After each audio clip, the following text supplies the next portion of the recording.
এরপর সে আমার হাতে একজন এসআইকে হ্যান্ডক্যাপ লাগিয়ে দিতে বলে, মুখে গামছা ঢুকিয়ে মুখ বাঁধার নির্দেশনা প্রদান করে যাতে আমি চিৎকার না করতে পারি।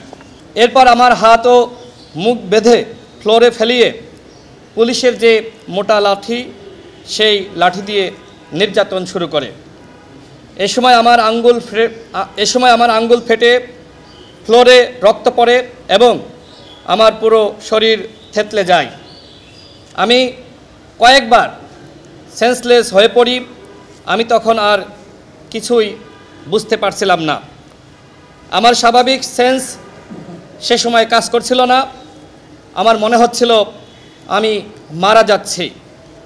দুনিয়ার কোনো চিন্তা আমার মধ্যে তখন কাজ করছিল না। মনে হচ্ছিল আমাকে জাহান্নামে পাঠানো হয়েছে এবং সেখানে নির্যাতন করা হচ্ছে। একটা পর্যায়ে এই কুখ্যাত সন্ত্রাসী ক্লান্ত হওয়ার পরে আমাকে মারা বন্ধ করে, কিন্তু আমি আর তখন দাঁড়াতে পারছিলাম না। আমি তখন ফ্লোরেই শুয়েছিলাম, কিন্তু আমাকে দাঁড় করানোর জন্য বারবার পুলিশের এসআই সহ কনস্টেবল যারা ছিল তাদেরকে বলা হচ্ছিল। তারা আমাকে ধরে ধরে দাঁড় করাচ্ছিল, কিন্তু আমি পড়ে যাচ্ছিলাম কারণ আমার শরীর তখন নিস্তেজ ছিল, কোনো শক্তি আমার শরীরে ছিল না। আমি যতবার পড়ে যাচ্ছি ততবার এই কুখ্যাত সন্ত্রাসী এসে আমাকে লাথি মারছে, ঘুষি মারছে। সেই সময়ও আমার হাতে হ্যান্ডক্যাপ দিয়ে বাঁধা। পুরোদমে ক্লান্ত হওয়ার আগে সে কোনোভাবেই অত্যাচার বন্ধ করে না।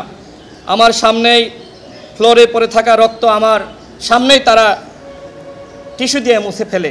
এই দৃশ্য দেখে আমার হৃদয়টা তখন ছটফট করছিল যে এরা কি মানুষ নাকি মানুষরূপী হায়না। এত অত্যাচারের পরেও আমাকে ন্যূনতম চিকিৎসা নিতে দেওয়া হয়নি, কোনো হাসপাতালে তারা ভর্তি করেনি।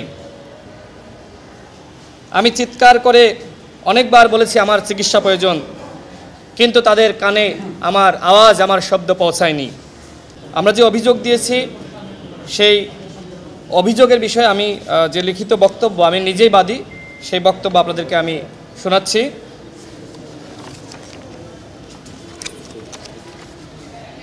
গণঅভ্যুত্থান চলাকালে ড্রোন দিয়ে নজরদারি, মানবতা বিরোধী অপরাধের অভিযোগে গ্রেপ্তারকৃত সিটিটিসির সাবেক অতিরিক্ত উপকমিশনার এডিসি ইশতিয়াক আহমেদ পুলিশ নামধারী একজন সন্ত্রাসী। কোটা সংস্কার আন্দোলন 2018 চলাকালীন সময়ে শেখ হাসিনাকে কটূক্তির, মিথ্যা এবং হয়রানিমূলক মামলায় গ্রেপ্তারের পর তার দ্বারা আমি নির্মম ও নিষ্ঠুর নির্যাতনের শিকার হয়েছি। 2018 সালের 1 জুলাই আমাকে ডিবি পুলিশ গ্রেপ্তার করে। গ্রেপ্তারের সময় আমি আক্রান্ত হই। এ সময় ডিএমপিতে নিয়ে যাওয়ার পর আমার পা দিয়ে রক্ত ঝরার কারণে আমাকে পুলিশ হাসপাতালে চিকিৎসার জন্য ভর্তি করানো হয়।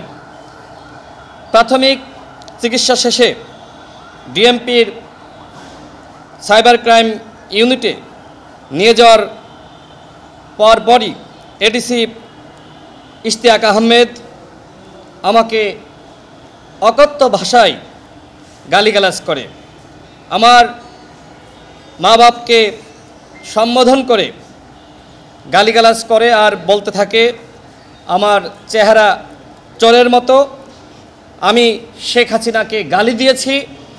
এই বলে সে চেয়ার থেকে উঠে এসে তার পায়ে থাকা বুট জুতা দিয়ে আমার অন্ডকোষে লাথি মারে। আমি তখন চিৎকার করে উঠি। সে আমাকে চর থাপ্পড় লাথি ঘুষি মারতেই থাকে। এ সময় আমি দিশেহারা হয়ে বারবার তার পা জড়িয়ে ধরতে যাই। তিনি এতটাই অমানবিকভাবে আমাকে নির্যাতন শুরু করেছিলেন যে আমি আর কোনো কুল কিনারা খুঁজে পাচ্ছিলাম না। আমি তার পা জড়িয়ে ধরতে যাই। তারা আমাকে অনেক চিৎকারের পরে মাত্র কয়েকটি ব্যথার ট্যাবলেট দিয়েছিল। তাও রাতে যখন আমাকে সাইবার ক্রাইম ইউনিটে গারদে নিয়ে যায়, সেই রাতে আমাকে তারা কয়েকটা ব্যথার ট্যাবলেট দেয়। সেখানে অত্যাচারের কারণে রিমান্ডে ও সে সময়কার অত্যাচারের কারণে রিমান্ডে ও কারাগারে থাকাকালীন সময় আমি ঘুমাতে পারিনি। আমার পুরো মাংস পেশি তখন শক্ত হয়ে যায়, বিভিন্ন জায়গায় গোটা বাঁধে। প্রিয় সাংবাদিক ভাইয়েরা, আমি ভুক্তভোগী হিসেবে আজকে আন্তর্জাতিক অপরাধ ট্রাইব্যুনালে বাদী হয়ে মামলার অভিযোগ দায়ের করেছি। আপনারা জানেন যে গতকাল এডিসি ইশতিয়াক আহমেদ তিনি গ্রেপ্তার হয়েছেন। আমি এর আগে মৌখিকভাবে আন্তর্জাতিক অপরাধ ট্রাইব্যুনালকে তার বিষয়ে জানিয়েছিলাম এবং একাধিক গণমাধ্যমে আমি বক্তব্য দিয়েছি। বিশেষ করে চ্যানেল আইতে আমার একটি সাক্ষাৎকার নেওয়া হয়েছিল। সেই সাক্ষাৎকারটি আপনারা সকলে শুনেছেন। মাসরুর ভাই সাক্ষাৎকারটি নিয়েছিলেন। সেখানে এই এডিসি ইশতিয়াক আহমেদের নাম আমি বলেছিলাম এবং অনেকগুলো গণমাধ্যমে আমি তার যে নির্যাতনের চিত্র আমাকে সে অত্যাচার করেছিল সেই বিষয়ে আমি তুলে ধরেছি।